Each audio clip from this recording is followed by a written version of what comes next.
We're here with Tom Needham from Beau Ideal mainsail trimmer. Is that right, Tom? Yeah, that's me. Yeah. And how was your day? It was pretty full on, wasn't it? Yeah, we had a pretty good day out there. The breeze sort of followed the forecast, starting around 10 to 12 knots, and built towards the end. We saw 18, 19 knots sort of on the run home, which was quite nice for our boat. And yeah, we had a good day. It's a good looking boat and fairly new, isn't it?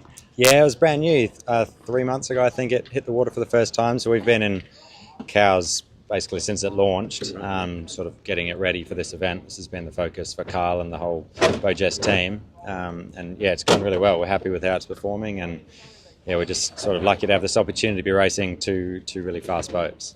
Fantastic. And most Aussie sailors would know you as a skiffy, am I right? Yeah, I've done a bit in the skiffs. Yeah, I think that's been modest, isn't it? Yeah, I did the 18s the last season with the Yandu, and that was a really cool program to be a part of as well. Again, fast boat, good fun racing, so it's good around Sydney Harbour.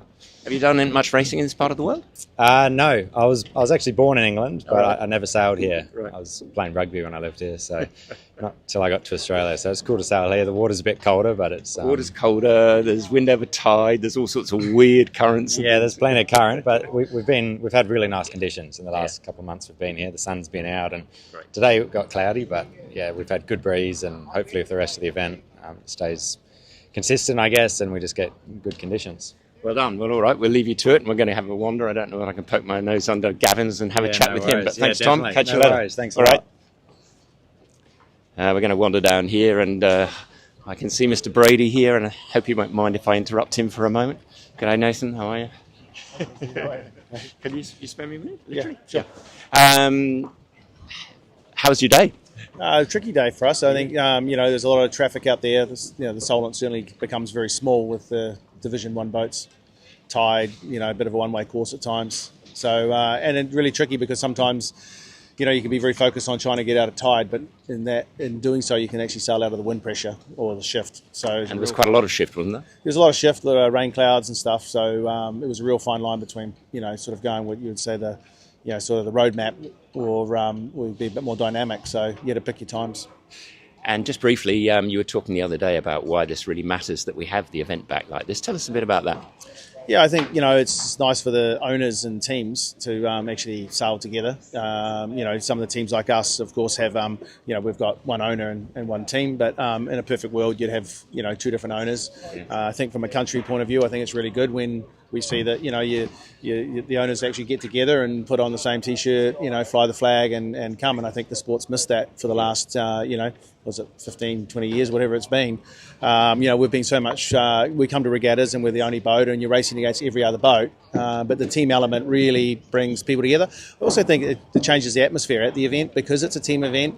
I think everybody is, I wouldn't say, everyone's pushing hard, but a little bit more relaxed. I find the camaraderie a bit better. And I just think it's just a really healthy thing, and I think it's good. I mean, there's a place to go out there and do the boat on boat and go to Hamilton Island and do that other stuff.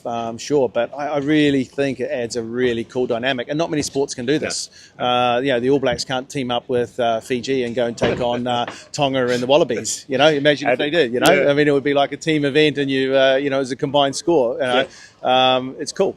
And it's much simpler format. No worries about nationalities. It's clubs, not nations. So there's plenty of opportunities to get mixed crews and all sorts of stuff. Yeah, I think so. I don't think you want to make it any more complex. With nationality, and all that. I mean, at the end of the day, I've been sailing with Carl Kwok. This is our 100th regatta together. We first started sailing with Carl in 95. So Carl's from Hong Kong, I'm from New Zealand. Everybody knows that Carl and I are a team, and we've been sailing together for many years. So why ruin that? And I think there's many of those situations in the fleet. There's a lot of those relationships that run really deep.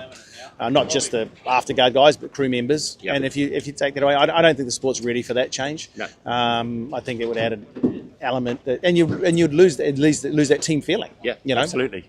Well, we'll leave you to it. Sorry we interrupted you. You were a little busy, but I'll let you get back to clearing up. Well done. Thanks, Gavin. And we're just going to wander on.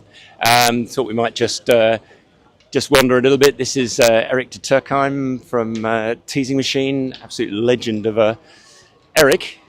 Can you spare us 1 minute? Very briefly.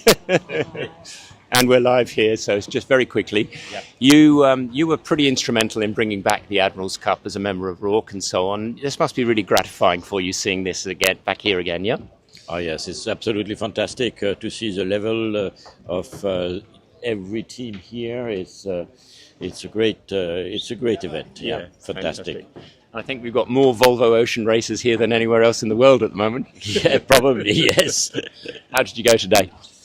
Well, we did a pretty reasonably good first race. The second one, tactically, we didn't make the right choice, but that's a solid. Yes. All right. Bit lighter breeze for the next few, so we'll leave you to it. Thank you very much, Eric. Appreciate that. We'll just go for a bit more of a wander. Just seeing final in the background. Some of the Aussies will remember that as Warrior 1, Christian's boat. For the Hobart, still got the colour, which is really nice.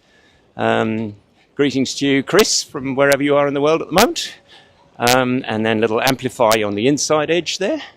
And the guys clearing everything away. A lot of them been here for months doing sort of IRC nationals, all of the first sort of part of the season races, offshore races, and getting really warmed up.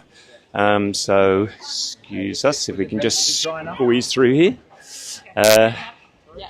Was sort of wondering whether we'd get to see Cole Brauer. I think I can see her in the background. We might see if we can go and have a chat with her. So we'll just close up here for the moment, and we'll go and start again if we can find Cole and have a chat with her.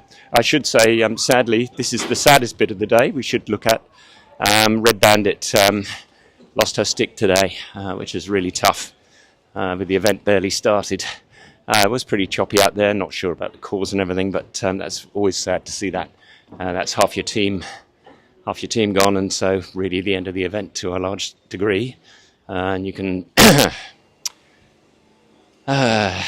Dale's just doing the wander down the full length of it. And then in the background to those are the two Monaco boats, Jolt 3, Jolt 6, Peter Harrison's boats, and they've been doing well as well. I'm going to just go to see Cole. I'm going to just see Cole. Are you able to have a quick chat? Thank you. Thought we might just see if we can catch Cole Brauer very briefly. Sydney siders will remember her when she did the Spain to Sydney leg with Zar Tucker. And how are you? Good to see you again. Yeah. Stay put there. I'll just stick this under your nose if I may. Sorry. Yeah. Where's Dale? Here we are. Yes, please do if you're okay. Doing the right thing. Thank you very much.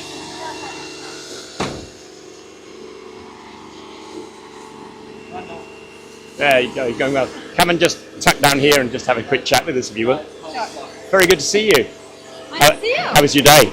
Yeah, it was entertaining to say the least. I mean, we got started and we were feeling pretty good, and then it just kind of we had some situations that happened, and I think that we're going to be really good and ready to go for tomorrow.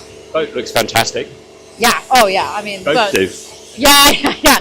The boat, the team, everyone's really put together, and it's been really awesome working with Jolt. So, have you sailed in the Solent before?